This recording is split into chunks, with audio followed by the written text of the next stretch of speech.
A king at the edge of the Bronze Age received a warning from the sea. Enemy ships had appeared. His soldiers were away. His ships were gone. The city was Ugarit, and its final archive does not sound like myth. It sounds like people realizing help may not come. The most frightening texts from the end of the Bronze Age are not battle hymns. They are administrative letters. One late message associated with Ugarit has become famous because of its tone. The writer is not describing a distant crisis. He is answering one. Ships have appeared. Towns have been damaged. The danger is close enough that the normal language of diplomacy starts to sound like panic. This episode is not another broad tour of the Bronze Age collapse. We have already told that story from above. Drought, trade networks, palace systems, migration, war, and the breaking of old kingdoms. Here we go smaller. One city, one archive, one royal house on the Syrian coast. Ugarit was not the largest power in the late Bronze Age world, but it was tied into almost everything that made that world work. Ships, copper, grain, palace letters, treaties, scribes, and diplomatic favors. That is why its final documents matter. They do not explain the collapse by themselves. They show how collapse felt when it arrived as messages, requests, missing troops, empty defenses, and decisions made too late. Ugarit sat near the coast of what is now northern Syria, close to the harbor at Minet el-Beida. It was a royal city, a trading city, and an archive city. Its importance came from connection. Goods moved through its ports and storehouses. Letters moved through its palace. Languages and scripts met there. Ugarit used cuneiform, but it also produced one of the earliest alphabetic writing systems in the region. The city belonged to a world of palace economies. Kings exchanged gifts. Rulers asked for grain, copper, ships, soldiers, marriages, and recognition. A city like Ugarit lived inside those relationships. It could prosper because the network existed, and it could be exposed when the network failed. That is the key. Ugarit was not an isolated town surprised by a single raid. It was a node in a late Bronze Age system already under pressure. When trouble came by sea, the city could not simply turn inward. Its army, navy, trade, and diplomacy all depended on other moving parts. The final archive lets us see those moving parts at the moment they stopped moving together. The palace archive at Ugarit preserved more than royal drama. It preserved the habits of a government. There were letters, inventories, treaties, legal records, school texts, religious compositions, and administrative lists. To a modern viewer, a clay tablet can look timeless and ceremonial. In Ugarit, many tablets were working documents. They belonged to the daily machinery of rule. That machinery matters because the collapse was not only a series of burned cities, it was also the failure of systems that had made cities legible to themselves. A palace knew how much grain it expected. It knew who owed service. It knew which ship had been sent where. It knew which vassal had written. It knew which request had not been answered. When those records become anxious, the anxiety is historical evidence. The archive does not give us one clean movie scene. It gives us fragments, messages from rulers, warnings about ships, diplomatic complaints, and the sense that people were still using the old forms of communication while the old world was losing the ability to respond. The most haunting detail in the Ugarit correspondence is not simply that enemies were coming. It is that Ugarit may not have had its strength at home. Late Bronze Age kings did not keep every soldier and ship inside one city forever.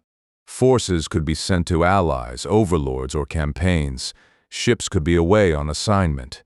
That made sense in a functioning network. It was dangerous when threats moved faster than the network could recall its defenses. This is why the Ugarit letters feel different from later stories about heroes and gods. They read like a government discovering a timing problem. The ships are needed here. The soldiers are needed here. But the resources of the kingdom are somewhere else. Ugarit was not asking a philosophical question. It was facing a practical one. If the danger arrived before the army returned, who would defend the walls, the harbor, the palace, and the people behind them? In a stable age, a king could send a letter and expect the world to answer. At Ugarit's end, the letter itself becomes evidence that the answer was no longer reliable. Ugarit was not the only place under strain. Cyprus, Anatolia, the Levantine coast, and the eastern Mediterranean were all part of the same world of movement. The old explanation blamed a single invasion. The newer picture is harder and more interesting. There were attacks, but also droughts, shortages, migrations, political failures, and disruptions in trade. Each pressure made the next one worse. For Ugarit, the sea was both wealth and danger. The same routes that carried copper, tin, merchants, and messages could carry raiders or displaced people. The same harbor that connected the city to the world also opened the city to the world when the world turned violent. This is why the phrase "enemy ships" matters so much. It compresses an entire system into one terrifying image. Ships meant distance had collapsed. The problem was no longer in another court or another kingdom. It was visible from the coast. The city that lived by connection was now threatened through connection. Ugarit was destroyed around the beginning of the 12th century BC. The exact sequence is still debated, but the archaeological result is clear enough. The palace and parts of the city burned, and the kingdom did not recover. The fire did something strange to history.